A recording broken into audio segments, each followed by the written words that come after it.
நண்பர்களே, நல்ல அருமையான சப்ஜெக்ட்ல வர்றோம். அதுக்கு முன்னாடி நேத்துல இருந்து நம்ம காலையில இருந்து ஒரு விஷயத்தை திரும்ப திரும்ப கேட்டுட்டே இருக்கோம். அவங்க என்ன இது வரைக்கும் பதில் சொல்ல. முதல்ல கேட்ட கேள்வி என்னன்னா, பைபிள் வந்து எப்ப கரெக்ட் பண்ணப்பட்டது? அதாவது ஹஜரத் முகமது அவர்களுக்கு முன்பாகவா அல்லது பின்னாடியா அல்ல அவர் காலத்திலயா? திரும்ப திரும்ப கேட்டோம். இது வரைக்கும் அவங்க பதில் சொல்லுங்க. ஒன்னா முகமது அவர்களுக்கு முன்னாடியே இது பாதுகாக்கப்படல, இது வந்து சினாடி வேறாம வந்து அது எல்லாம் ஓகே தான். சரி, பாதுகாக்கப்படாத ஒரு வேதத்தை எப்படி அல்லாஹ் பல வசனங்களை குறிப்பிட்டு காண்பித்தார்கள்? அல்லாஹ் எப்படி அந்த புத்தகத்தை பரிசுத்தமானதுன்னு சொன்னார்? ப்ராஃபட் முகமது அப்படி எப்படி அதை யூஸ் பண்ணார்னு கேட்டாங்க. நீங்க அதுக்கு இது வரைக்கும் ஆன்சர் பண்ண கிடையாது. சரி, ஒருவேளை ஆன்சர் பண்ணுங்க, அதுக்கப்புறம் திரும்ப அதுக்கான விஷயத்துக்கு நாங்க வர்றோம். ஒருவேளை நீங்க சொல்றபடி அந்த காரியம் வந்து ப்ராஃபட் முகமது முன்னாடியே அந்த புத்தகம் பாதுகாக்கப்படலைங்க, அதாவது கிறிஸ்தவங்க வந்து பாதுகாக்கலைங்க அப்படின்னு ஒரு பேச்சுக்கு வச்சுட்டா கூட, உங்களை விட அல்லாஹ் வந்து ரொம்ப, அதாவது நீங்க கடவுளா சொல்ற அல்லாஹ் வந்து ரொம்ப உங்க அறிவை விட குறைந்தவராக மாறிவிடுகிறார் என்ற அர்த்தத்துல நீங்க சொல்லுகிறீர்கள். இதை கொஞ்சம் யோசிச்சு பார்த்தா தெரியும். ஏன்னா Friends, from the beginning, since yesterday we have been asking one single question, whether when was the Bible corrupted, for which our dear friends have not answered us so far, whether it was before the time of Muhammad or after the time of Muhammad. If what they claim is to be true, that Bible has not been preserved, which means Allah is weaker than human beings, so that he is not able to protect or preserve the Bible. So even if for argument's sake we agree that Bible has been protected. Yes, proceed. இப்போ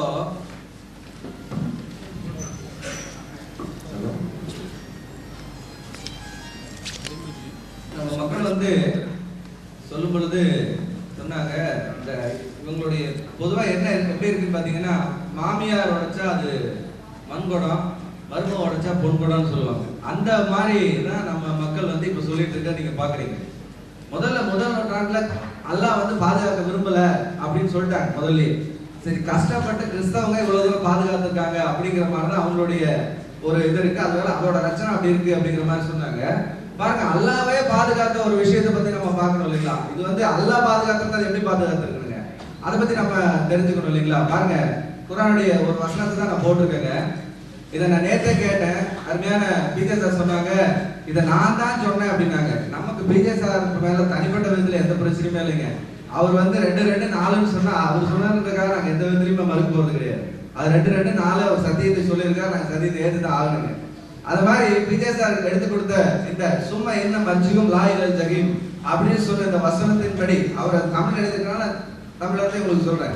அந்த இடத்துல லா இலல் ஜஹீம்னு இருக்குங்க. இந்த பாருங்க, இந்த ரெட்ல நான் இது பண்ணிருக்கேன். ரெண்டுக்கு நடுவில் ஒரு அலீஃப் வருதுங்க. ஆனா பல குர்ஆன்கள்ல இந்த அலீஃப்கள் நீக்கப்பட்டிருக்குங்க. இப்ப நான் கேட்கிறேன், அல்லாஹ் பாதுகாத்த வேதத்துடைய, அதாவது நீக்கப்பட்டிருக்குன்னு நான் சொல்லல, சொல்லப்பட்டிருக்கிற விஷயத்த நான் இங்க பதிவு செய்யறேங்க. யார் சொன்னது கேட்ட நான் அதை உங்களுக்கு கொடுக்குறேங்க. இப்ப பிரச்சனை என்னன்னா, இப்ப குர்ஆன்ல இருக்கிறது இப்படித்தான் இருக்கு. குர்ஆன்ல இப்படி இல்ல. இதுக்கு நடுவுல அந்த அலீஃப் வருதுங்க. அந்த 2 மார்க் 2 லெட்டருக்கு நடுவுல அலீஃப் வருதுங்க. அந்த குர்ஆன் என்கிட்ட இருக்கு, நான் காமிக்கிறேன். அலீஃப் இருக்கிற அந்த இதுதான் ஒரிஜினலா இருக்கு. அதுக்கு என்ன அர்த்தம் அப்படின்னா, காஃபிர்கள் செல்லுமிடம் நரகம் இல்லைங்க. அதுதான் அதுக்கான சரியான அர்த்தம். இப்போ டிஎன்டிஜேவோ அல்லது மற்றவங்க என்ன சொல்றாங்க, இல்ல எல்லாரும் தமிழ்ல டிரான்ஸ்லேட் பண்ணது எப்படி, காஃபிர்கள் செல்லுமிடம் அவர்கள் தங்குமிடம் நரகம் அப்படின்னு தான் டிரான்ஸ்லேட் பண்ணிருக்காங்க. அவங்க சொல்றது அப்படிதான் சொல்றாங்க. இல்ல இது இப்படித்தான் வரும். எதை வச்சு நீங்க முடிவு பண்றீங்க அந்த இடத்துல காஃபிர்கள் செல்லுமிடம் நரகம்னு? ஏதாவது வேற ஏதாவது கோடெக்ஸ்ல அது இல்லாம இருக்கா? நீங்க திருத்தி இருக்கிறீங்க. அல்லாஹ் பாதுகாத்தான்னு சொன்ன வேதத்தை நீங்கள் திருத்தின, அதாவது அருமையான இஸ்லாமிய நண்பர்கள் யாரோ ஒருத்தர் திருத்திருக்காங்க. இது அந்த அழைப்பை யார் கட் பண்ணா அதை நீங்க சொல்லணும். அப்ப கட் பண்ணதுக்கு நீங்க பொறுப்பு இல்லை, யாரோ கட் பண்ணிருப்பாங்க அப்படின்னு சொன்னா அதை சொல்லுங்க. அதுக்கப்புறம் நம்ம அது யாருன்றதை நம்ம இது பண்ணலாம். அப்போ நம்ம என்ன கேட்கிறோம்னா, அல்லாஹ் பாதுகாத்தான் அப்படின்னு சொன்னா, நான் மனுஷங்க பாதுகாப்புங்கிறத நீங்க சொல்லுவீங்க, மனுஷன் தானுங்க, அவன் ஏதாவது மறந்துருப்பாங்க, கொஞ்சம் விட்டுருப்பாங்க. சரி, அல்லாஹ் பாதுகாத்தானே, அல்லாஹ்வுடைய பாதுகாப்பு இங்க இல்லாம போயிருச்சு. அப்ப நீங்க அதை கொஞ்சம் யோசிக்கிறீங்க. இன்னும் நிறைய விஷயங்கள் இருக்கு. Actually, in the beginning, our friends are saying that Allah was not willing to preserve the book. So, but I have quoted one verse from Quran where it is mentioned that infidels, in the original manuscript, it is mentioned that infidels will not go to hell. But in Tamil translation, in all Quranic translations, it is mentioned that infidels will go to hell. So Allah, the original manuscript says Allah, infidels will not go to hell, but in the translations, human beings have corrected the original manuscript as infidels will not go to hell, will go to hell. So see how you can see the difference. The Allah is not able to protect his own book. சரி, இவ்வளவுதான் அப்படின்னு சொல்லி பார்த்தா நேத்தே வந்து அந்த இதுல பாத்தீங்கன்னா சாத் சீன் வந்து மாத்தி எழுதிருக்காங்க அப்படிங்கறத நேத்தே வந்து அருமையான பிஜே சார் அவர்கள் கொட்டேஷன் போட்டாங்க. அதை வந்து சாத்தா எழுதணும் இல்ல சீன் எழுதிருக்காங்க இப்படிங்கறது அதோட விஷயம். இதை வந்து யார் முடிவு பண்றது? இதுவே வந்து இன்னொரு கோடெக்ஸ் உங்களுக்கு இருக்கா அப்படிங்கறது ஒரு ஃபர்ஸ்ட் क्वेश्चन. அப்ப இன்னொரு கோடெக்ஸ் இருந்தா தானே, இன்னொரு பாதுகாக்கப்பட்ட பிரதி இருந்தா தான் அதை பார்த்து நீங்க திருத்தணுங்க. எதுவுமே இல்லாம நீங்களே படிக்கிறதுக்கு கஷ்டமா இருக்கு, அது வந்து படிச்சா வந்து அர்த்தம் வராது அப்படிங்கறதுக்காக நீங்க ஏன் மாத்துறீங்க? அல்லாஹ் பாதுகாத்த புத்தகத்தை, அல்லாஹ் பாதுகாத்து கொடுத்த அந்த விஷயத்தை நீங்க ஏன் சாத்தா வந்து சீனா மாத்தி ஓதுங்க, சீனை சாத்தா மாத்தி ஓடுங்க அப்படின்னு சொல்றதுக்கு மனுஷனுக்கு என்ன அதிகாரம் இருக்குங்க? அதை வந்து நீங்க கொஞ்சம் யோசிச்சு பாக்கணுங்க. இப்ப இவ்வளவு தூரம் அவங்க பாதுகாத்த லட்சணம் தெரியுது, அவங்க பாதுகாத்த லட்சணம் தெரியுது அப்படிலாம் சொன்னாரு அருமையான சகோதரர். நான் கேட்கிறேன், இதை திரும்ப கேட்க முடியாதா? அல்லாவே இந்த கேள்வி கேட்க வேண்டிய நிலைமை வந்துரும்ல. அதனால ஒரு வார்த்தை நம்ம யூஸ் பண்றதுக்கு முன்னாடி நம்மளும் கொஞ்சம் திங்க் பண்ணுங்க, இதை திரும்ப ஒருத்தர் கேட்பாங்களே அப்படின்னு நம்ம யோசிக்கணும். அதனால முதல்ல நம்ம புரிஞ்சுக்க வேண்டியது என்னன்னா, இது மாதிரியான பல வித்தியாசங்களை நம்ம கொஞ்சம் கொஞ்சமா எடுத்து போடுவோம். இன்னொன்னு அவங்க சொன்னாங்க, நாங்க டெக்ஸ்டுவல் ஸ்கிரிப்ட்ஸ் வந்து பத்தி பேசுவோம் அப்படின்னு. சாதாரணமா தமிழ்ல படிச்சு எழுதுனதுலயே எவ்வளவு தப்பு இருக்குங்கிறத இன்னும் கொஞ்ச நேரத்துல எடுத்து போடுவாங்க. தமிழ்ல படிச்சு அவங்க எழுதுற விஷயத்திலேயே எத்தனை தப்பு அவங்களுடைய ஆதாரபூர்வமா எழுதின காரியங்கள்ல அவங்க எவ்வளவு தப்புகளை செய்யறாங்க அப்படிங்கறத நான் கொஞ்ச நேரத்துல எடுத்து போடுவாங்க. அதாவது நல்லா எல்லாம் செய்யக்கூடியது ஒரு சிலர் தவறுகள் செய்வாங்கிறத விட்டுட்டு நாங்க அதை தெரியும் எனக்கு இதை தெரியும், சாதாரணமா தெரிய வேண்டியது தெரியலையே அப்படின்றத வந்து நம்ம கொஞ்ச நேரத்துல எடுத்து போடுவோம். இப்ப அதுக்கப்புறமா நம்ம வந்து போறதுக்கு முன்னாடி அஸ்கர் அவர்கள் தொடர்வாங்க. நம்ம அடுத்த செக்ஷன்ல இதை பத்தி பார்ப்போம். Yeah, Sath scene, there are two differences, but originally it is not like that. It is only changed by human beings. Who has given the authority to change Allah's words? So when they cannot preserve their own words, they say we are not capable of preserving our manuscripts. So you can see their double standard now. Now my dear friend, he has said that he have a study enough about the manuscript and he no need certification from us. நம்முடைய நண்பர் சொன்னார், கையெழுத்து பிரதிகளை நான் போதுமான அளவிற்கு படித்திருக்கிறேன், ஆகவே உங்களிடத்திலிருந்து எனக்கு அந்த எந்த விதமான சர்டிபிகேட்டும் தேவையில்லை என்று சொன்னார். But the scholarship which he is bringing is a 200 backward. ஆனால் அவர் கொண்டு வருகிற அந்த அறிஞர் தன்மை என்பது 200 வருடங்களுக்கு முன்பதாகும். He is bringing 2 manuscript out of 27,000 and he seems to be a big scholar. 27,000 கையெழுத்து பிரதிகள் இருக்கும்போது 2 கையெழுத்து பிரதியை கொண்டு வந்து விட்டு நான் அறிஞர் என்று சொல்கிறார். He is able to bring so many variants. The reason is because we have so many manuscript. நமக்குள்ள இத்தனை வித்தியாசங்கள் இருப்பதற்கு காரணம் என்னவென்றால் அத்தனை அதிகமான கையெழுத்து பிரதிகள் இருப்பதினாலே. You imagine you are around here between 250 to 300 people. இங்கே நாம் இருக்கிற அனைவரும் 250 இருந்து 300 பேர் இருக்கிறோம். If you all are writing a note, நீங்க எல்லாரும் ஒரு காரியத்தை எழுதினீர்கள் என்றால் நம்ம இந்த உரையாடலை குறித்து நீங்கள் எழுதினால், someone Uthman, their followers, their leader, இங்க இருக்கிற உத்தமன் அவர் தலைவர் ஒருவர், and he takes all the notes and he make one and he bonds all. இப்ப அங்க இருக்கிற ஒருவர் என்ன செய்கிறார், நம்மட்ட இருக்கிற எல்லா நம்ம நோட்ஸ் எல்லாம் வாங்கி ஒன்றை வைத்துக்கொண்டு எல்லாவற்றையும் எரித்து விட்டால், and then tomorrow someone wanted to know the variance and he will have very less. இங்க அங்க எப்படி விதமான வித்தியாசம் இருக்கிறது என்று சொல்லி தேடி பார்த்தால் அங்க ஒன்றுமே இருக்காது. But Christian picture is opposite. ஆனால் இதற்கு முற்றிலும் எதிர்ப்பட்டது கிறிஸ்தவ. Yesterday we saw you are bringing your argument on the base of brackets which was of KJV base. During KJV we has only 6 manuscripts. நேற்றைய தினத்திலே 2 வசனங்களிடையே அடைமொழிகள் இருப்பதை குறித்து கிங் ஜேம்ஸ் வெர்ஷன் என்கிற அந்த மொழிபெயர்ப்பில் அவர்கள் சொல்லியிருக்கிறார்கள் என்று நீங்கள் சொன்னீர்கள். அது அந்த சமயத்தில் 600 மூலப்பிரதிகள் தான் இருந்தது. And now we have 27,000 manuscripts. ஆனால் இன்றைக்கு 27,000 கையெழுத்து பிரதிகள் இருக்கிறது. So you imagine. இப்பொழுது நீங்கள் கற்பனை பண்ணி பார்த்துக் கொள்ளுங்கள். We wanted to restore all of our saying. இப்போ நம்ம எல்லாம் சொன்ன எல்லாருடைய வார்த்தைகளையும் நம்ம திரும்ப சேர்க்க வேண்டும் என்று சொன்னால் what is the best way? அதற்கு மிகச் சிறந்த வழி எது? Taking 2 people's note and checking the variations and going to the original. இந்த 2 பேர் எழுதினதை மாத்திரம் வைத்துக்கொண்டு அந்த மூலத்துக்கு நம்ம போவது சரியான ஒன்றா? Or taking this all 250 or 300 people notes and checking and going to the original. இந்த 250 300 பேர் எழுதினவற்றையும் வைத்துக்கொண்டு எது உண்மையானது எது மூலமானது என்று போவது சரியானதா? This is the best scholarship he is claiming. இதுதான் அவர் மிகச்சிறந்த ஒரு அறிவுத்தன்மை என்று சொல்லுகிறார். Now yesterday what he says that first he did not give any criteria but he says I have given evidence and evidence and evidence and there is no evidence at all.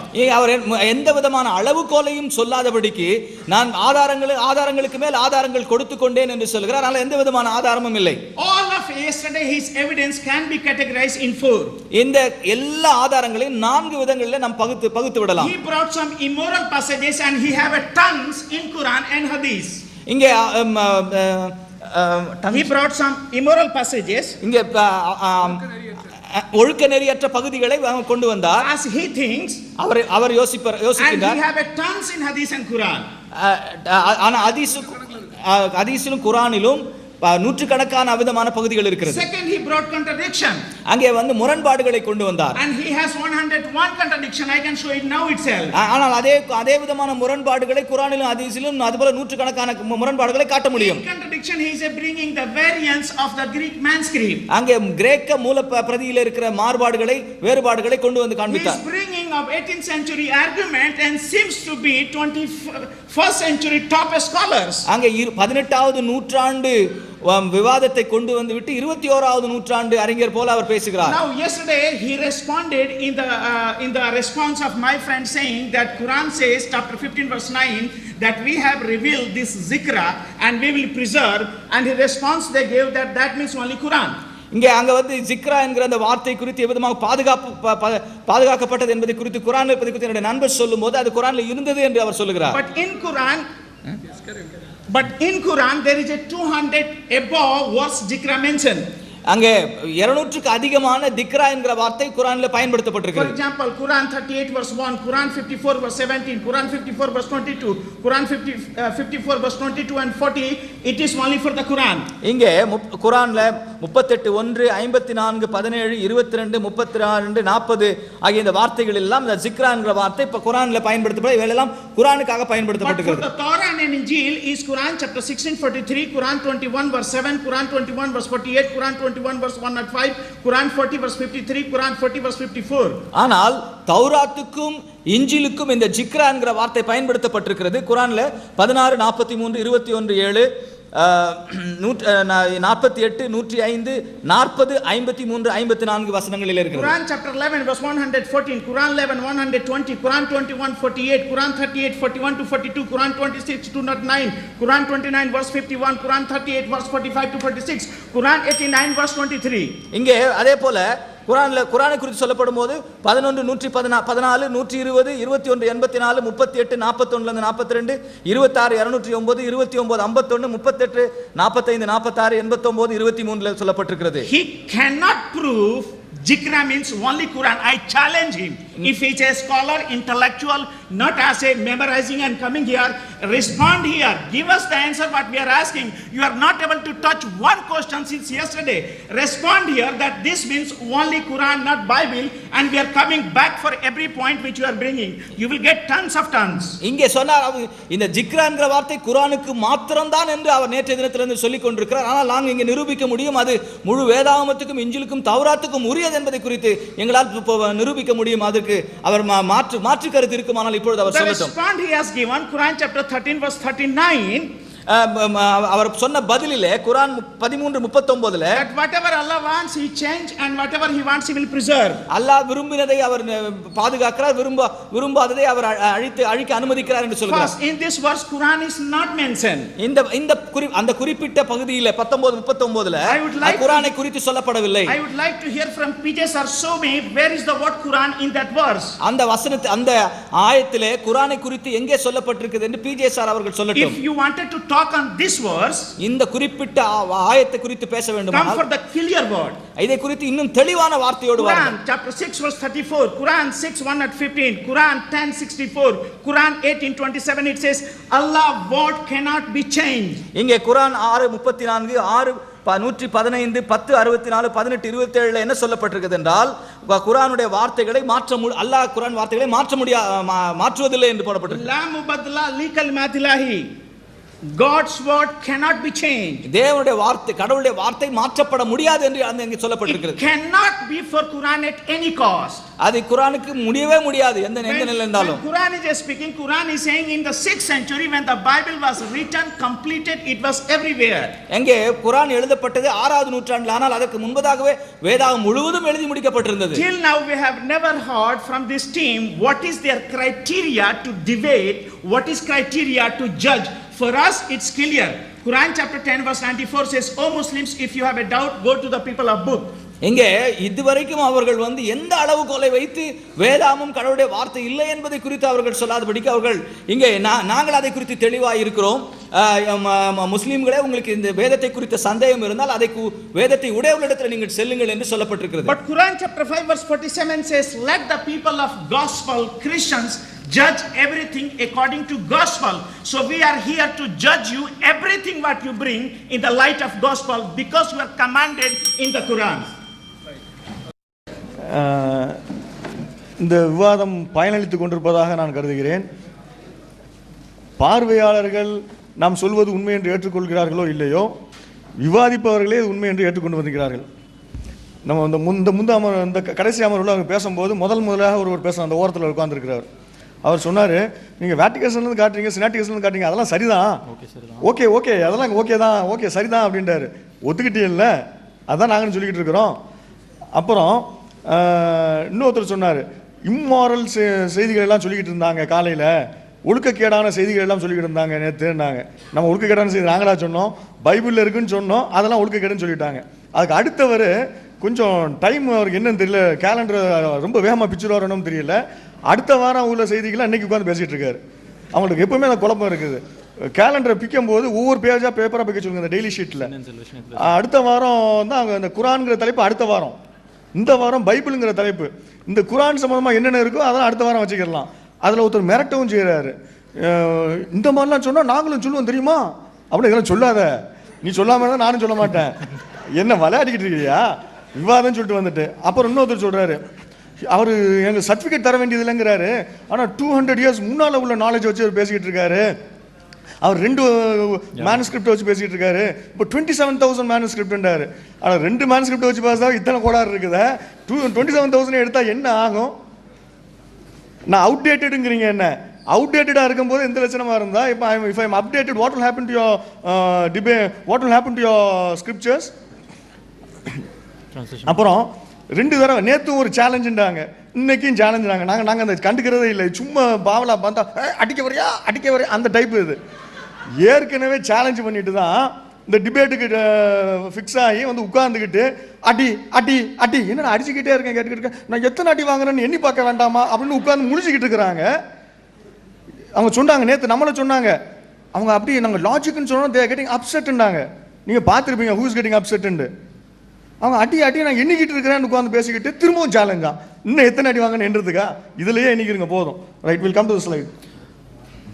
They started with saying that whatever slides we put, he said, okay, we all accept it. So that itself is the solution for the debate. There's no point to debate again. And another person was talking something which was out of topic. Anyway, we have a separate debate for discussing whether Quran is God's word. That's coming next week. So you don't have to hurry up. You still have a week. Please hold on all your arguments. Now, they said, if we put one contradiction from the Bible, they are ready to put tons. We are ready to take all those tons. That's the reason we have come here for debate. But this is not the right place to put. You will be given enough time there, so don't waste your time. Please come to the point. இப்போ நேற்று முதல்ல பார்த்துட்டு இருந்த மாதிரி இந்த மொழிபெயர்ப்பில் ஏகப்பட்ட பிரச்சனைகள், ஸ்பெல்லிங் மிஸ்டேக்ஸ்னு இருக்குது. ஸ்பெல்லிங் மிஸ்டேக்ஸ் நாங்கள் ஹைலைட் பண்ணியிருக்கிறோம். அவர் ஸ்பெல்லிங் மிஸ்டேக்னு சொன்னார்ல, அதனால ஸ்பெல்லிங் மிஸ்டேக்கை ஹைலைட் பண்ணியிருக்கிறோம். சேர்க்கப்பட்டதும் அந்த ஃபுல் வேர்ட்ஸும் சேர்த்துருக்குது, அதையும் காட்டுறோம், ஸ்பெல்லிங் மிஸ்டேக்ஸையும் காட்டுறோம். சில இதில் வந்து உதாரணத்துக்கு சொல்றதா இருந்தால் இந்த டெசரகோட்டாங்கிற வார்த்தை இருக்குல்ல, இதில் சியும் போடலாம் எஸ்ஸும் போடலாம், எப்படி போட்டாலும் ப்ரொனன்சியேஷன் ஒன்றா தான் வரும். அதில் ஸ்பெல்லிங் மிஸ்டேக்ஸ் இருக்கும். அதுகளை வச்சுக்கிட்டு ஆனால் ஹைலைட் பண்ணிருக்கிறோம். மேனுஸ்கிரிப்டில் இது வரக்கூடாதுன்னு நாங்கள் 2 மேனுஸ்கிரிப்ட் தான் காட்டுறோங்கிறாங்க. 2லேயும் இந்த லட்சணமாக இருக்குது. இன்னும் எடுத்தோம்னு சொன்னால் பைத்தியம் முடிச்சிடும், அந்த அளவுக்கு இருக்குது. நெக்ஸ்ட் அதே மாதிரி தான் இதுவும் ஏகப்பட்ட முறை நாங்கள் 2, 3ன்னு போட்டுக்கிட்டு இதில் ஒரு 4 மேனுஸ்கிரிப்டை போட்டுக்கிறோம். வெஸ்ட் காட் சரி. அப்புறம் இந்த டிசன்ட்ராஃப் இருக்கிறார்ல, இவர் தான் சினாட்டிகஸாக கண்டுபிடிச்சவர். அந்த சினாய் மலையில் போய் கண்டுபிடிச்ச அந்த ஜெர்மன் ஸ்காலர் வந்து அவர் தான். ரைட். அது இந்த அந்த இதில் பாருங்கள், ஒரு முக்கியம் 4 வார்த்தையே அப்படியே 3 வார்த்தை இது ஆக்சுவலாக 3 வார்த்தை அங்கே சேர்த்துருக்கு. அந்த கீழே உள்ள வார்த்தையும் சேர்த்துருக்கு பாருங்க. அதில் இல்லை, இதில் இருக்குது, மூலப்பிரதியில் இருக்குது, அதான் சினாட்டிகஸில் இருக்குது, இதில் பின்னால் உள்ள மேனுஸ்கிரிப்ட்ஸில் இல்லை. நெக்ஸ்ட் இங்கே பாருங்க, இது உங்களுக்கு ஏற்கனவே இங்கிலீஷில் இந்த ஸ்லைடை போட்டிருக்கோம். கைனோவா ரைட் விட்டுருங்க. நெக்ஸ்ட் இதில் பாருங்க, இந்த 2 மேனுஸ்கிரிப்டில் மொத்தம் இருக்கிறத 8 வார்த்தை தாங்க. அந்த 8 வார்த்தையில் இந்த சிவப்புல இருக்கிற வார்த்தைகள் அதில் இல்லை, இதில் இருக்கிறது அதில் இல்லை, இதில் இருக்கிறது அதில் இல்லை, அதில் இருக்கிறது இதில் இல்லை. அந்த வகையில் மொத்தம் 4 வார்த்தை போயிருச்சு, 2 வார்த்தை போயிருது. மீது அங்கே பாருங்க, இந்த 2 வார்த்தை இருக்குது. ஆனால் அந்த 2 வார்த்தைக்கு பாருங்க வருஷம் மாறி இருக்குது. மேனுஸ்கிரிப்ட்ல ஸ்பெல்லிங் மிஸ்டேக் ஆகுது. ஆமோஸோ ஆமோனா என்ன மாற்றிருக்காங்களா? நெக்ஸ்ட் அதே மாதிரி தான் அங்கே பாருங்க, அதில் பாருங்க ஒரு வார்த்தை 2 வார்த்தை இருக்குது, இதில் பாருங்க ஒரு சென்டென்ஸே இருக்குது, இதில் பாருங்க ஒரு பேராகிராஃபே இருக்குது. நெக்ஸ்ட் அதே மாதிரி தான் எல்லாத்தையும் சும்மா ஒரு எக்ஸாம்பிளுக்காக தான் காட்டுறோம், எல்லாம் சும்மா சாம்பிள் தான். நெக்ஸ்ட் சாரி முன்னாடி போங்க. அதில் பாருங்க, அதில் மார்க் இல்லை மார்க்ஸ் நெக்ஸ்ட் மார்க் 9ல் 43, 47 நம்ம ஏற்கனவே சொன்னோம். 46, 44 வசந்தை காணண்டம்ல அந்த மூலமொழிகளில் பாருங்க, அந்த ஸ்டெஃபனஸுடைய கிரேக் மேனுஸ்கிரிப்டில் அவர் வச்சிருக்கிறார். அவருடைய ஒரிஜினலில் அது இருக்குது. 44, 46 இருக்குது. 47ல் கூடுதலாக 2 வார்த்தை இருக்குது. இங்கே பாருங்க, வெஸ்காட் அவருடைய பைபிளில் பாருங்க 44 பிளாங்க், 46 பிளாங்க், 47ல் அந்த கடைசியில் உள்ள 2 வார்த்தை இல்லை. நெக்ஸ்ட் அதே மாதிரி சினாட்டிகஸ் ஏற்கனவே சொன்னது தான். ஏக்கட்டோ டெசரகோட்டாவா டிசி சிடிசிலஸ் 1000 1,40,140,000. இங்க பாருங்க, அங்க எப்படி இருக்கு, இங்க எப்படி இருக்குன்னு பாருங்க. கூடுதலா ஒரு வார்த்தை இருக்கு பாருங்க, அதுல 1,40,000, 1,41,000. நெக்ஸ்ட் இப்ப Dear brothers and sisters, when we quoted from just 2 manuscript variations, they wanted us to take 27,000 manuscripts and then come with the proofs. With 2 manuscripts only, we are finding so much of variations, and when we take all the 27,000 manuscripts, it will again turn out to be a debate. It is not for your benefit, right? So you don't have to worry whether we are quoting from 27,000 or just 2 manuscripts. Within 2 manuscripts itself, you find so many variations. Then there are every chances that with 27,000 you will find exponentially different variations. இப்போ நேற்றுலேருந்து இந்த விவாதம் நடந்துக்கிட்டு இருக்குது. நேற்று நைட்டோட முடிஞ்சு போச்சு. இன்றைக்கி 3 o'clock நம்ம விவாதம் ஸ்டார்ட் பண்ணோம். இது சிடிஸ் டிவிடிஸ் போட்டு விற்பாங்க. ஒரே டிவிடியாக இருக்காது, 2-3 டிவிடிஸாக இருக்கும். ஒரு ஆள் ஒரு டிவிடியை தூக்கி இன்சர்ட் பண்ணுறாரு. பண்ணாருண்டா இன்னைக்கு 3 o'clock ஸ்டார்ட் ஆகிற ப்ரோக்ராம் ஸ்டார்ட் ஆகும், செஷன் ஸ்டார்ட் ஆகும். அதில் நம்ம சொல்லுவோம், நேற்று நாங்கள் பேசினோம் அப்படின்னு சொன்னால் அதுக்கு என்ன அர்த்தம்? இதுக்கு முன்னால் பேசணும் இன்னொரு சிடி இருக்குதுன்னு அர்த்தம். அப்படி தானே அர்த்தம்? இதுக்கு முன்னால் நான் உனக்கு குறிப்பிட ஏற்கனவே சொல்லியிருக்கிறேன் அப்படின்னு சொன்னால் எங்கே சொல்லியிருக்கிறேன்? இன்னொரு சிடி அதே மாதிரி நான் பேசுனது இருக்குதுன்னு அர்த்தம். அந்த மாதிரி தான் இதுவும். பைபிளில் நிறைய இடங்களில் சில புத்தகங்களை பற்றி சொல்லப்பட்டிருக்குது. அந்த புத்தகங்கள்லாம் காணோம். ஆமோஸ் கிடையாது, ஸ்பெல்லிங் மிஸ்டேக் கிடையாது.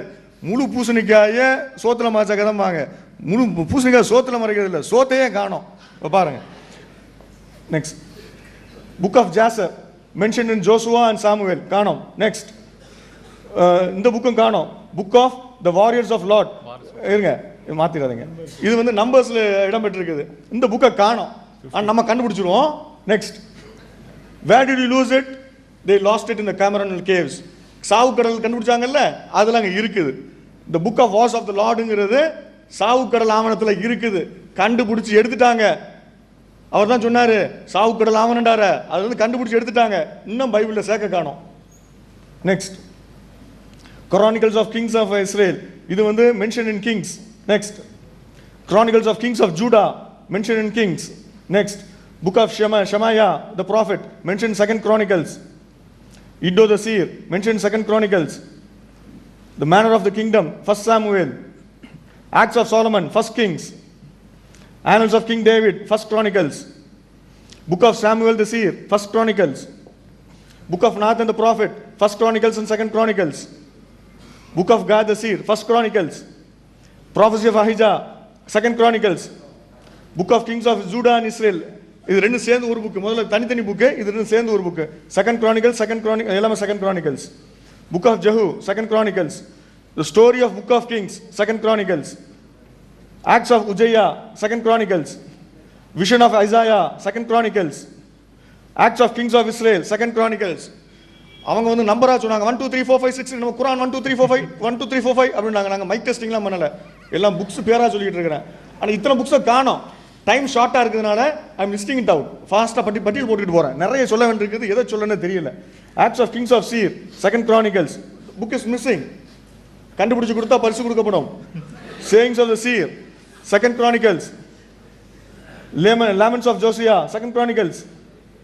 Chronicles of King Ahasuerus, Esther, Nehemiah. Book of Covenant, Exodus.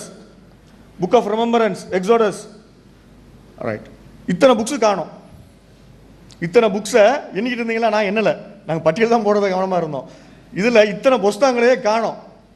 அப்புறம் என்ன Bible பாதுகாக்கப்பட்டது? When a lot of books are missing from your holy Bible, how can you claim that Bible is preserved? We have pointed out n number of books which are missing in the Bible. So assume if somebody is going to insert today's CD, and when we quote something that, like we said yesterday, it obviously means that there is a CD which was taken yesterday, something was recorded yesterday, right? So when with all these verses, right, for example in Exodus chapter 17 verse 14, when it speaks about book of remembrance, it means that there should be a book of remembrance. But where is your book of remembrance? You probably forgot it. Now if you want all these books, just go and check in Dead Sea Scrolls. Even you will find few books in that, but you deliberately avoided that from adding into the Bible. What books are present Dead Sea Scrolls is different. We will come to that. அதுக்கு slide போட்டு வச்சிருக்கோம். Dead Sea Scrolls அதில் என்ன இருந்துச்சு, உங்கள் பைபிளில் அது என்ன இருக்குது என்ன இல்லைங்கிறது நாங்கள் அதுவும் காட்டுறோம். எல்லாத்தையும் காணுவோம். அவங்க சொன்னது ஒன்றும் விட மாட்டோம், அத்தனைக்கும் பதில் சொல்லுவோம். என்னென்ன கேள்வி கேட்டார்களோ அத்தனைக்கும் நாங்கள் பதில் சொல்லாமல் போகவே மாட்டோம். ரைட், இப்போ மேனுஸ்கிரிப்ட்ஸ் சொன்னாங்க, ஹிஸ்ட்ரியிலே there's no book, no other book which is so preserved like பைபிள்னாங்க. சொல்லிட்டு there are 27,000 manuscripts. ஏகப்பட்ட பிரச்சனை. அதில் இதில் இல்லாட்ட அதில் என்ன செய்வோம் நாங்கள், அது எப்படி தான் பார்ப்பாங்க கொஞ்சம் புரிஞ்சுக்கிறேங்க. மேனுஸ்கிரிப்ட் சும்மா ஒரு எக்ஸாம்பிளுக்கு ஒரு மேனுஸ்கிரிப்ட் இந்த மாதிரி நிறைய அரிச்சு இருக்குது, நிறைய கையெழுத்து பிரதிகள் இந்த மாதிரி அரிக்கப்பட்டிருக்குது. அப்புறம் இதெல்லாம் இடையில சேர்த்துக்கிடுவாங்க. இங்கே பாருங்க, இப்படி இந்த துண்டு துண்டாக இருக்குது பாருங்க. அப்புறம் நெக்ஸ்ட் இங்கிலீஷில் ஒரு சின்ன பிள்ளைங்களுக்கு ஒரு பாட்டு சொல்லி கொடுப்பாங்க. Bits of paper lying on the ground. கீழே பேப்பராக கிடக்குது, பொறுக்கி குப்பத்தட்டில் எழுதி போடு அப்படின்னு சொல்லிட்டு பாட்டு சொல்லி கொடுப்பாங்க பிள்ளைங்களுக்கு. அந்த மாதிரி பிட்ஸ் ஆஃப் பேப்பர்ஸ், இதெல்லாம் ஒரு மேனுஸ்கிரிப்ட். 27,000 நாங்கல்ல, 27,000 என்னமோ புக்காக 27,000 வால்யூம்ஸ் இருக்குன்னு நினைக்காதீங்க. இது ஒரு மேனுஸ்கிரிப்ட். நெக்ஸ்ட் இதுவும் பிட்ஸ் ஆஃப் பேப்பர்ஸ். நெக்ஸ்ட் இங்கே பாருங்க, இதுதான் டெட் சீல இருந்து எடுக்கப்பட்ட ஒரு ஸ்க்ரால். டெட் சீ ஸ்க்ரால்ஸில் இது ஒரு ஸ்க்ரால். இடையில வந்து fill in the blanks, நீங்கள் நிறச்சிக்கிற வேண்டியது தான். ஒவ்வொரு ஆளும் கிங் ஜேம்ஸ் வெர்ஷனு அதில் சேர்த்துக்கிற வேண்டியது, பிபிஇ அவங்க சேர்த்துக்க. அப்புறம் அவங்க சொன்னாங்க தப்பா, கிங் ஜேம்ஸ் வெர்ஷனில் பிராக்கெட் போட்டதை அவங்க காட்டினாங்க. அது வந்து மொழிபெயர்க்கும் போது 6 மேனுஸ்கிரிப்ட் தான் இருந்தது. இப்போ 27,000 மேனுஸ்கிரிப்ட் வந்துருச்சுனாங்க. நாங்கள் பிராக்கெட் காட்டினது வெறும் பிராக்கெட் காட்டினோம், எம்டி பிராக்கெட். அது கிங் ஜேம்ஸ் வெர்ஷன் இல்லை, பிபிஇ. இது டெட் சீ ஸ்க்ரால்ஸ் டிஎஸ்எஸ், அதில் உள்ள ஒரு மேனுஸ்கிரிப்ட். நீங்கள் fill in the gaps. Next இது தவிர இந்த ரெவலேஷன் சொல்லிட்டு இருந்தாங்க, அது சர்ச் ஃபாதர்ஸுடைய எழுத்துல இருக்குது அப்படின்னாங்க. அதுக்காக அதை எடுத்துருக்கோம். இப்போ So far they were boasting that they have 27,000 manuscripts, and these are the few manuscripts what they have. With this, what they can restore? There's no point in having these manuscripts. These are just like plain bit of paper. You can just throw it in the dustbin. What do you make out of it? Next முன்னால anti லோகமேனான்னு ஒன்று இருக்குது. ஆன்டிலோகம் என்னடா சர்ச்சைக்குரிய எழுத்துக்கள். சர்ச்சைக்குரிய எழுத்துக்களை ஒரு 2 மட்டும் போடுறோம். நவீன காலத்தில் உள்ளதும் பழைய காலத்தில் ஒன்றையும் போடுறோம். லூதர் ஏன்னா அவங்களாம் மார்ட்டின் லூதரை பின்பற்றக்கூடிய குரூப்பை சார்ந்தவங்க, அதனால அதை எடுத்தோம். அவர் ஹீப்ரூஸ், ஜேம்ஸ், ஜூட், ரெவலேஷன் எல்லாமே சர்ச்சைக்குரியதுங்கிறார். அதெல்லாம் அவர் கடவுளுடைய வார்த்தை இன்ஸ்பயர்ட் வேர்ட்ஸ்னு ஏற்றுக்கிறல்ல, சர்ச்சை பண்ணார். ஆனால் அது பிரச்சனையாகக்கூடாதுங்கிறதுக்காக சேர்த்துக்கிட்டார், அவருடைய பைபிளில் சேர்த்துக்கிட்டாரு. இருந்தாலும் அதை வந்து அவர் சர்ச்சை பண்ணிருக்காரு. ரெஃபரன்ஸ் கீழே கொடுத்துருக்குறோம். நெக்ஸ்ட் சாரி, அப்புறம் இந்த ஏர்லி ஃபாதர்ஸ், நாங்கள் சர்ச் ஃபாதர்ஸ். இவர் ஒரு சர்ச் ஃபாதர்ஸ், யூசுபியஸ். இவர் கிபி 325 வாழ்ந்தவர். அவர் Hebrews, James, Jude, 2 Peter, 2 and 3 John, revelation அதெல்லாம் மறுக்கிறார். நெக்ஸ்ட் இப்போ சமீப காலத்தில் உள்ள அறிஞர்கள் என்ன இந்த இதை பற்றி என்ன சொல்கிறாங்க, தாமஸ் ஜெஃபர்சன் சொல்லிட்டு ஒரு அறிஞர், அவர் வந்து இந்த ரெவல்யூஷனே விட்டுட்டார். ரெவல்யூஷன் 2 அவங்க சொன்னதுனால நான் அதை எடுத்துருக்கிறேன். ரெவல்யூஷனுங்கிறது அவருடைய ஜாஃபர்சன் பைபிள்ங்கிற பைபிளில் ரெவல்யூஷனுங்கிறதே விட்டுட்டு அவர் என்ன சொல்கிறாங்க, ravings of maniac, no more worthy or capable of explanation than the incoherences of our own nighty dreams. நம்ம கனவுல கண்டா எப்படி கிறுக்குத்தனமா கனவு காணுவோமோ அது மாதிரி தாங்க அது. அதை விட ஜார்ஜ் பெர்னார்ட் ஷா சொல்றாரு, a peculiar record of visions of a drug addict. போதை போட்டுட்டு தூங்குறவன் என்ன இப்படிலாம் கற்பனை வருமோ அது மாதிரி, அதுக்கெல்லாம் கீழே ரெஃபரன்ஸ் கொடுத்துருக்குறோம். நெக்ஸ்ட் இது வேணாம், சும்மா அது ஜார்ஜ் பெர்னார்ட் சொல்லுவாங்க, it's a most dangerous book in the world, keep it on lock and key, keep it out of reach of children வாங்க. அது நானே சொல்றேன், அது யார் அடுத்தவங்களை கோட் பண்ண விரும்பல, நானே சொல்றேன், keep it on lock and key, keep it out of reach of children. குழந்தைங்க பார்த்தா என்ன ஆகுறது. நெக்ஸ்ட் இதுக்கெல்லாம் காரணம் என்ன தெரியுமாங்க, இந்த காரணம் என்னன்னு கேட்டீங்கன்னா, இவங்க வச்சிருக்க பைபிள், அவர் இன்னொரு கேள்வி கேட்டார், முகமது காலத்தில் பைபிள் திருத்தப்பட்டதா இல்லையா, அப்போ இருந்துச்சா இல்லையா, எப்போ திருத்தப்பட்டதுன்னாங்க. அதுக்கு தான் பதில் சொல்லிக்கிட்டு இருக்கிறோம். கடைசியில் அதுக்கு பதிலை சொல்லுவோம். அந்த பதிலில் நீங்கள் தெரிஞ்சுக்கிடுவீங்க, ரசூலுல்லாஹ் முகமது நபியுடைய காலத்தில் பைபிள் இருந்துச்சா, திருத்தப்பட்டு இருந்துச்சா, எப்போ திருத்தப்பட்டுச்சு, எல்லாத்தையும் நாங்கள் பதில் சொல்லுவோம். அதுக்கு நீங்கள் தெரிஞ்சுக்கிடுவீங்க, எப்போ திருத்துனாங்க, யார் திருத்தினா, எப்படி. இந்த ஃபர்ஸ்ட் ஸ்லைடே அதான் போட்டோம். அதுக்கு பதில் சொல்ல வேண்டிய கடமை எங்களுக்கு உள்ளது. அதுக்கு தான் பதில் சொல்லிக்கிட்டே வர்றோம், சொல்லிக்கிட்டே வந்து கடைசியில் முடிப்போம். எப்படி திருத்தினாங்க, எப்படி பண்ணாங்க. இது ஜீசஸுக்கு இந்த கையில் வச்சிருக்காங்களே பைபிள், இந்த பைபிள் ஜீசஸுக்கு தெரியவே தெரியாது. இதுதான் இவ்வளவு குழப்பத்துக்கும் காரணம். Next, Jesus does not know about the Bible what they have in their hand. Jesus did not have what you have. நீங்க எதை கையில் வைத்துக் கொண்டிருக்கிறீர்களோ அது இயேசுவிடம் இருக்கவே இல்லை. Proof. Jesus had less than 22 books in his Old Testament. இயேசுவுடைய பழைய ஏற்பாட்டில் 22க்கும் குறைவான புத்தகங்கள் தான் இருந்தது. அவர்கிட்ட 22 புத்தகங்கள் கூட கிடையாது. அவர்கிட்ட இருந்தது 22க்கும் குறைவான புத்தகங்கள் தான். ஃபிளேவியஸ் ஜோசபஸ், இவர் வந்து ஒரு ஹிஸ்டோரியன், அவங்களை ஏத்துக்கிறவர். அவர் வந்து கான்ட்ரா ஆப்பியான்னு சொல்லிட்டு ஒரு வரலாற்று நூல் எழுதியிருக்கார். ஆப்பியானுக்கு எதிராக எழுதியிருக்கார். அதுல புத்தகம் 1 செக்ஷன் 8 அவர் சொல்றார், அவர் யூதர், நம்மிடத்தில் இருக்கிறது 22 புத்தகங்கள் தான். அதுல 5 புத்தகங்கள் லாஸ் மோசேயுடையது, 13 புத்தகங்கள் நபிமார்களுடையது, தீர்க்கதரிசிகளுடையது, 4 வந்து பாடல்கள் அப்படிங்கிறார். 4 பாடல்கள்ங்கிறார். மொத்தம் 22ல 4 பாடல்கள்ங்கிறார். நெக்ஸ்ட், ஆனா இன்னைக்கு இவங்க வச்சுக்கிட்டு இருக்கிறது மைனாரிட்டி ஆஃப் த கிறிஸ்டியன்ஸ், ரொம்ப கொஞ்சம் பேர் வச்சிருக்காங்க, 39. பெரும்பகுதியான மக்கள் வைத்திருக்கிறது, majority of the Christians are having 46 books in the Old Testament. ஆனா இயேசு வச்சிருந்தது 22க்கும் குறைவானது. இவங்க வைத்திருக்கிறதை இயேசு வைத்திருக்கவில்லை, இவங்க வைத்திருக்கிறதை இயேசு வைத்திருக்கவில்லைங்கிறதுக்கு இது proof. This is the only proof that the minority of the Christians are holding 39 books in the Old Testament and majority of the Christian population have 46. If you remember. Well friends, may I call your attention back to the proceedings. அருமையான நண்பர்களே, உங்களுடைய கவனத்தை இந்த நிகழ்வுக்கு நேராக நான் திருப்ப விரும்புகிறேன். I think in some ways there is a tamasha going on here. சில விதங்களிலே இங்கு பார்த்தால் ஒரு விதமான தமாஷா நடந்து கொண்டிருக்கிறது போல் தெரிகிறது. I am so sad to say that, but இதை நான் சொல்வதற்கு மிகவும் துக்கப்படுகிறேன். இருந்தாலும் because our scholar does not know anything unfortunately about manuscript study. நம்முடைய அறிஞர் அவர்கள் மூல பிரதிகளை குறித்து ஆராய்வதை குறித்து எதுவுமே அறிந்திருக்கவில்லை என்று தெரிகிறது. So he is only revealing his lack of knowledge related to this subject. இந்த குறிப்பிட்ட பாடத்தை குறித்து அவருக்கு இருக்கிற அறிவு குறைவை அவர் வெளிப்படுத்திக் கொண்டிருக்கிறார். He is using some very, very low level language, unfortunately, but we don't want to respond in that way at all. We still want to respect our friends. மிகவும் தரக்குறைவான வார்த்தைகளை அவர் பயன்படுத்திக் கொண்டிருக்கிறார். அதே விதத்தில் பேச நாங்கள் விரும்பவில்லை. Because our Bible says we should respect all people because every human being is created equally by the same God in his image. வேதாகமம் சொல்கிறது எல்லா மனிதர்களும் இறைவனுடைய சாயலிலே படைக்கப்பட்டிருக்கிறதுனால எல்லா மனிதர்களையும் மதிக்க வேண்டும் என்று சொல்லி.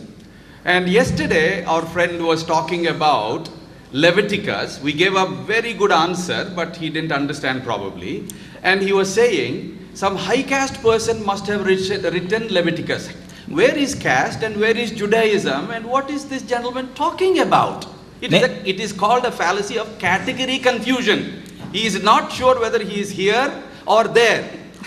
இங்கே நேற்றைய தினத்திலே லேவியர் ஆகமத்திலிருந்து ஒரு பகுதியை குறித்து அவர்கள் சொன்னார். அதை குறித்த தெளிவான விளக்கத்தை நாம் கொடுத்திருந்தும் கூட யாரோ ஒரு உயர் ஜாதிக்காரர் இந்த வசனங்களை எழுதி வைத்திருப்பார் என்று அவர் சொன்னார். யூத மார்க்கத்திலே எங்கே ஜாதி இருக்கிறது, அவர் எந்த காலத்தில் இருக்கிறார், இந்த காலத்தில் இருக்கிறாரா அந்த காலத்தில் இருக்கிறாரா என்று அவருக்கே ஒரு குழப்பம் இருக்கிறது தெரிகிறது. And they don't know how to use an analogy. எப்படியாக ஒரு காரியத்தை ஒப்பிட்டு சொல்வது என்பதும் தெரியாமல் இருக்கிறார். You take any book on logic, you will understand that an analogy is used for a specific purpose. எந்த ஒரு தத்துவ புத்தகத்தை நீங்கள் எடுத்துக்கொண்டீர்களானால் எந்த ஒரு காரியத்தை ஒப்புமைப்பட்டு சொல்லும்போது அதற்கென்று சொல்லி சில விதிமுறைகள் உண்டு. To clarify something. ஒரு காரியத்தை விளக்குவதற்காக அது பயன்படுத்தப்படுகிறது. Not to prove anything because analogies cannot prove. அது ஏதாவது ஒரு குறிப்பிட்ட காரியத்தை நிரூபிப்பதற்காக பயன்படுத்துவதில்லை. ஏனென்றால் ஒப்பிட்டு சொல்லுவது ஒரு காரியத்தை நிரூபிக்க முடியாது. And if you don't understand that and still use analogies and go on with analogies, you are committing a terrible fallacy in logic. நீங்கள் இதை புரிந்து கொள்ளாதபடிக்கு திரும்பவும் இதே காரியத்தை நீங்கள் சொல்லிக் கொண்டிருப்பீர்களானால் ஒரு தத்துவ விபரீதத்தை அல்லது தத்துவ தவற்றை நீங்கள் செய்து கொண்டிருக்கிறீர்கள். And what our friends are actually, presenting here is nothing new. இங்கே நம்முடைய நண்பர்கள் சொல்லுகிற காரியங்கள் எதுவும் புதிதானது அல்ல. He was talking yesterday about borrowed intelligence. அவர் நேற்றைய தினத்திலே கடன் வாங்கிய அறிவு என்பதை குறித்து சொன்னார். And if you do just a little bit of search, you will understand that his is borrowed research. ஆனால் கொஞ்சம் நீங்க யோசித்து சிந்தித்து பார்த்தீர்களானால் அவர்தான் கடன் வாங்கி இருக்கிற அறிவு உடையவராக இருக்கிறார். There was a gentleman called Kairanui in the 19th century. He wrote a book with so-called 119 contradictions in the Bible. இங்கே 19வது நூற்றாண்டில் கைரான்வி என்கிற ஒருவர் வேதாகமத்தில் காணப்படுகிற 199 வேறுபாடுகளை குறித்து அவர் குறிப்பிடுகிறார். 119 முரண்பாடுகள். And then Ahmad Deedat ji we know, Zakir Naik ji we know, and then there is a gentleman called Shabir Ali who has written a pamphlet called 101 contradictions in the Bible. அதற்கு பிற்பாடு அகமது தீதா, ஜகீர் நாயக் மற்றும் ஷபீர் அலி போன்றவர்கள் வேதாகமத்தில் உள்ள 100 அதிகமான குறைபாடுகள் என்று சொல்லி புத்தகங்கள் எழுதியிருக்கிறார்கள். And all these so-called contradictions have been ably answered by scholars already long time ago, 25 years ago. இவை இப்படிப்பட்ட முரண்பாடுகள் இருக்கிறது என்று சொன்னாலும் அவைகளுக்கான விளக்கத்தை கிட்டத்தட்ட 25 ஆண்டுகளுக்கு முன்பதாகவே தெளிவாக விளக்கி சொல்லியாகிவிட்டது. The big book of Bible difficulties by Norman Geisler and Thomas Howe. இந்த big book of Bible என்று சொல்லப்படுகிற தாமஸ் கெய்ஸ்லர் மற்றும் when critics ask Thomas home அவர்கள் எழுதி இருக்கிற இந்த புத்தகத்தில் இருக்கிற book of Bible difficulties by Geisler and Howe, Geisler and Hope என்பவர்கள் எழுதி இருக்கிற encyclopedia of Bible difficulties by Gleason Archer, வேதாகமத்தில் உள்ள கஷ்டங்கள் என்று சொல்லி அதற்குரிய விளக்கங்கள் என்று சொல்லி கெய்ஸ்லர் என்பவர் எழுதியிருக்கிறார். And I have a fat book here. It is called Hard Sayings of the Bible, written by 3 top class world class scholars. இங்கே Walter Kaiser, Peter Davis, F.F. Bruce. இங்கே வேதாகமத்தில் உள்ள கடினமான பகுதிகள் என்று சொல்லி 3 உலகம் தரம் வாய்ந்த அறிஞர்கள் எழுதின பெரிய புத்தகம் என்னிடத்தில் இருக்கிறது.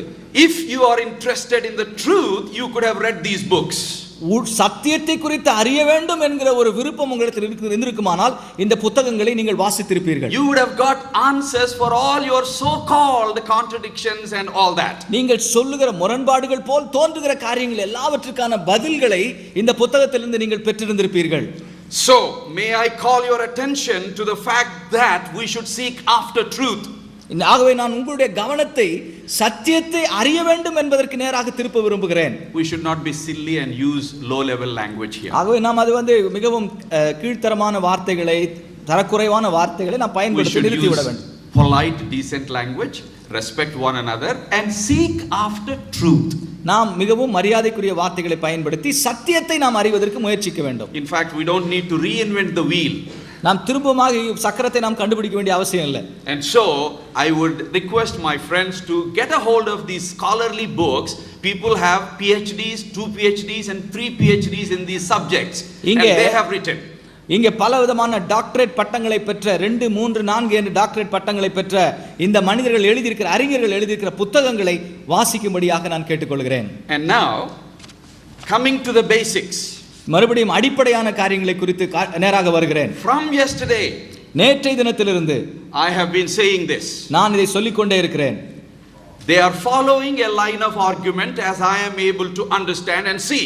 அவர்கள் ஒரு குறிப்பிட்ட விவாதத்தை அவர்கள் வைத்துக் கொண்டே இருக்கலாம், அது என்னால் பார்க்க முடிகிறது. Their premise number 1 in the syllogism of the argument is that the Quran is the word of God. அங்கே அவருடைய முதல் அடித்தளமானது குர்ஆன் தேவனுடைய வார்த்தை என்பது. Their premise number 2 is, according to the Quran and their own thinking, the Bible that we have is not the correct Bible because it got corrupted. அவர்களுடைய எண்ணத்தின்படி குர்ஆனிலே சொல்லப்பட்டிருக்கிறது, நாம் இப்பொழுது வைத்திருக்கிற வேதாகமம் குர்ஆனிலே சொல்லப்பட்டிருக்கிற வேதாகமம் அல்ல, அது கரைப்படுத்தப்பட்டிருக்கிறது என்பது. Therefore their conclusion, the Bible is not God's word. ஆகவே அவர்கள் வந்திருக்கிற முடிவு, எனவே வேதாகமம் இறைவனுடைய வார்த்தை அல்ல என்பது. And now I have a challenge for PJ sir and his team.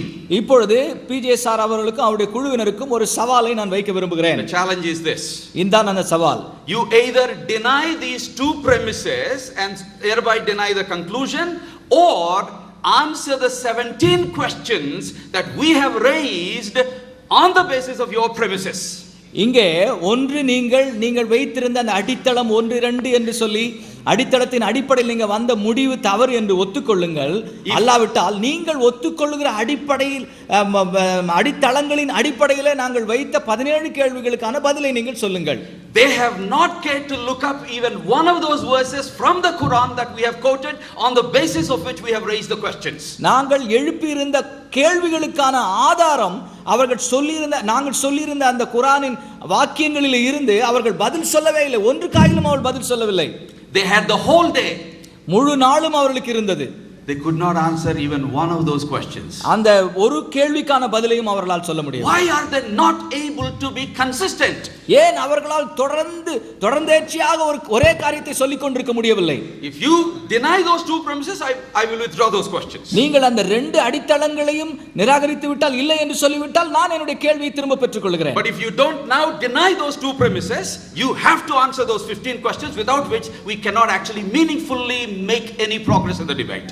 இந்த 2 அடித்தளங்களையும் நாங்கள் ஒத்துக்கொள்கிறோம் என்று நீங்கள் சொல்வீர்களானால், அப்படியானால் கண்டிப்பாக எங்களுடைய கேள்விகளுக்கு நீங்கள் பதில் சொல்ல வேண்டும். அப்பொழுதுதான் நாம் தொடர்ந்து முன்னேற முடியும் இந்த விவாதத்திலே. But ஆனால் we still have been answering their questions. இருந்தாலும் அவர்கள் கேட்கிற கேள்விகளுக்கு பதில் சொல்லிக் கொண்டிருக்கிறோம். Because we have come here for a debate. ஏனென்றால் ஒரு விவாதத்திற்கு நாம் வந்திருக்கிறோம்.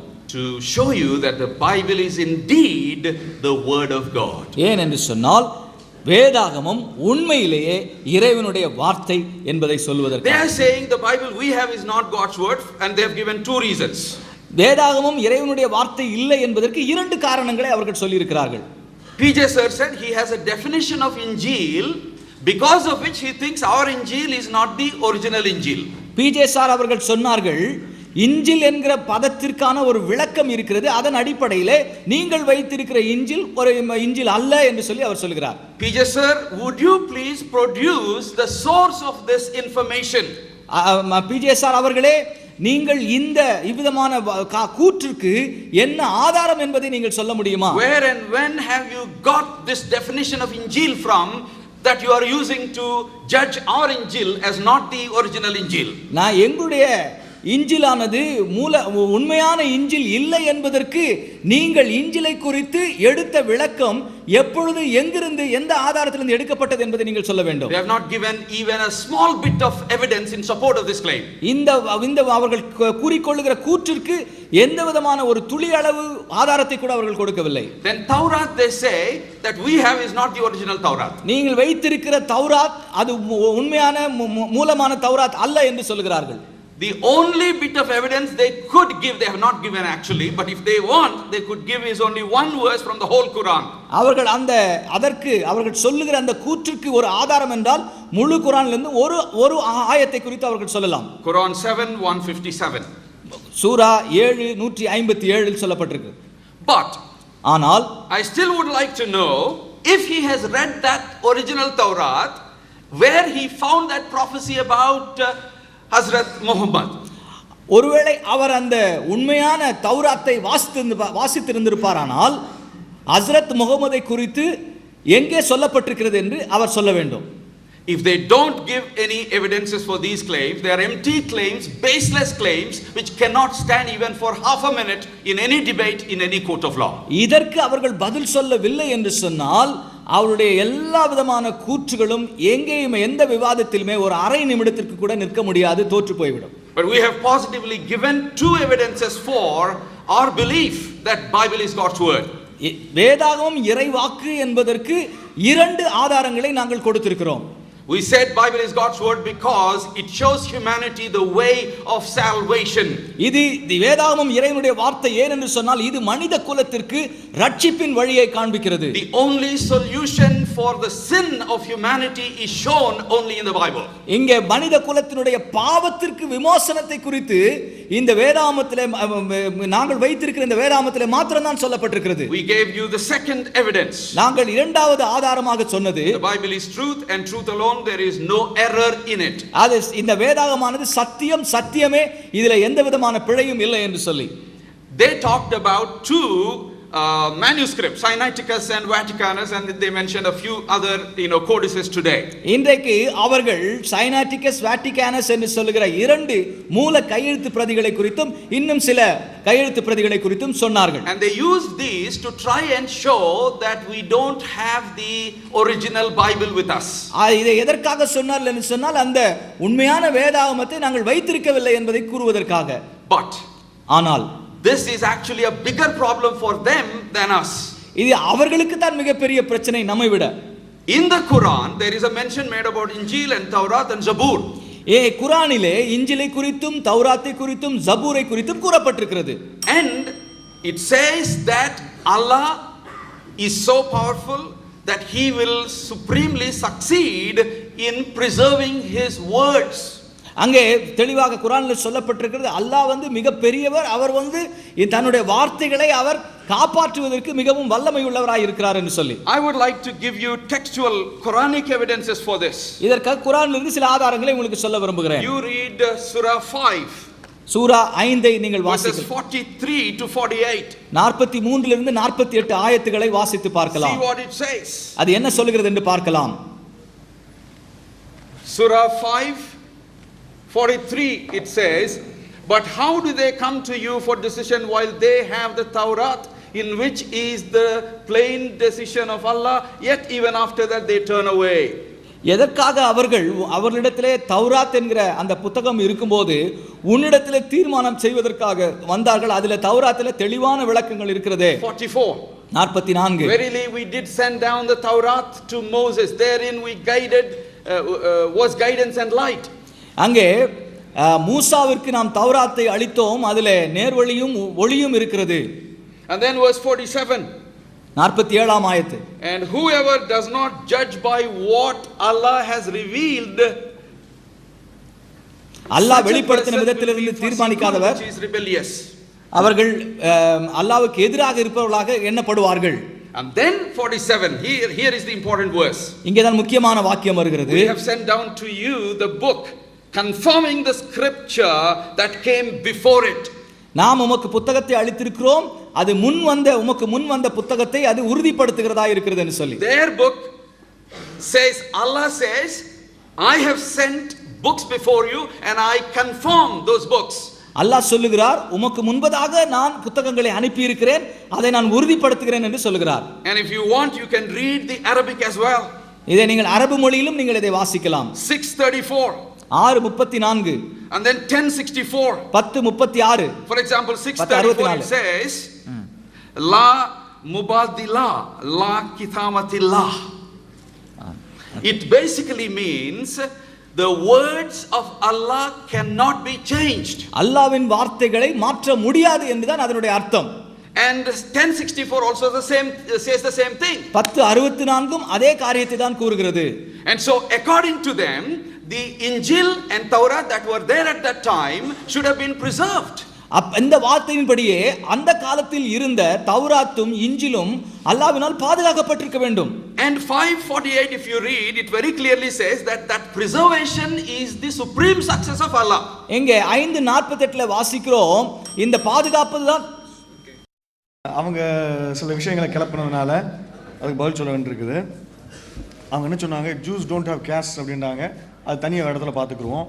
அப்புறம் அவங்க ரொம்ப டிஸ்ஓரியன்டேஷனில் இருக்கிற மாதிரி இருக்குது. எங்கே இருக்கிறோம், என்ன தேதியில் இருக்கிறோன்னு தெரியவே மாட்டேங்குது. சின் அண்ட் சால்வேஷனை பற்றி இப்போ பேசிகிட்டு இருக்கிறாரு. ஒருத்தர் ஹோலி குரான் சொல்லி பேசிக்கிட்டு இருக்கிறாரு, இன்னொருத்தர் சின் அண்ட் சால்வேஷன். அதுக்கு தனி தலைப்பு. அதுக்கு அடுத்த மாதம், ஏப்ரல் மாதம் டேட் போட்டு வச்சிருக்குது. ஏப்ரல் மாதம் பேச வேண்டியதை உட்காந்து பேசிகிட்டு இருக்காரு. தேதி, இடம், நேரம் ஒன்றும் புரிய மாட்டேங்குது. அப்புறம் பொலைட் வேர்ட்ஸ், இம்பொலைட் வேர்ட்ஸ்ன்னு சொன்னாங்க. They started it first. They used unparliament words first. Nonsense, no sense, அதெல்லாம் அவங்க தான் சொன்னாங்க. Just rewind the cassette and see this. அந்த இம்பொலைட் வேர்ட்ஸ் எல்லாம், அன்பார்லிமெண்ட் வேர்ட்ஸ் எல்லாம் தே செட் தட். ரெண்டாவது, it's a debate. You will have to call a spade a spade. என்ன இருக்குதோ அப்படி தான் சொல்லணும். அதில் அசிங்கமான வார்த்தை இருந்தால் அசிங்கமாக தான் சொல்லணும். கழுத மாதிரி உறுப்புனா கழுத மாதிரி உறுப்பு தான் சொல்ல முடியும். அதுக்கு நாங்கள் கழுத மாதிரி உறுப்புங்கிறத பூனைக்குட்டி உறுப்புனா எங்கள் மாற்ற சொல்கிறீங்க. அது பைபிளில் என்ன இருக்கோ அதை தான் நாங்கள் சொல்ல முடியும். அதை இம்மாரல் மேட்டர்ஸை பற்றி பேசிக்கிட்டு இருந்தாங்க. நாங்கள் இம்மாரல் பைபிளை பற்றி பேசிக்கிட்டு இருந்தோம். தென் அப்புறம் சொன்னாங்க, you said that we are working on borrowed intelligence. borrowed intelligenceல நீங்கள் வேலை செஞ்சுக்கிட்டீங்க, கடன் வாங்கிய மூளை அறிவில் வேலை செஞ்சுக்கிட்டு நீங்கள் சொன்னீங்க. நாங்கள் அப்படி இல்லை, நீங்கள் தான் கடன் வாங்கல அறிவில் வேலை செஞ்சுக்கிட்டு இருக்கிறீங்க, நீங்கள் அடுத்தவங்க தான் கோட் பண்ணுறீங்கிற அர்த்தத்தை கேட்குறாங்க. நாங்கள் யாரையும் கோட் பண்ணவே இல்லை, நாங்கள் எல்லாத்தையும் ஒரிஜினலாக நாங்களே எடுத்து போட்டிருக்கிறோம். அப்புறம் சொன்னாங்க, எல்லா அகமது இதாத்து அந்த அறிஞர்கள், பெரிய இஸ்லாமிய அறிஞர்கள் எல்லாம் இன்னொரு அறிஞர் எழுதின புத்தகத்தில் இந்த 119 முரண்பாடுகள் இருக்குது. நாங்கள் சொல்லவே இல்லை 119 முரண்பாடுலாம், எங்கள்கிட்ட அதை விட அதிகமாக இருக்குது. 1000 கணக்கில் வச்சுருக்கிறோம். நாங்கள் ஒரு 500 சில்லற ஸ்லைடு தான் போட்டிருக்கோம். நாங்கள் ரெடி பண்ணி வச்சுருக்கோம், ஒன்றும் போட முடியலை. அது 10-15 தான் போட்டிருக்கிறோம்.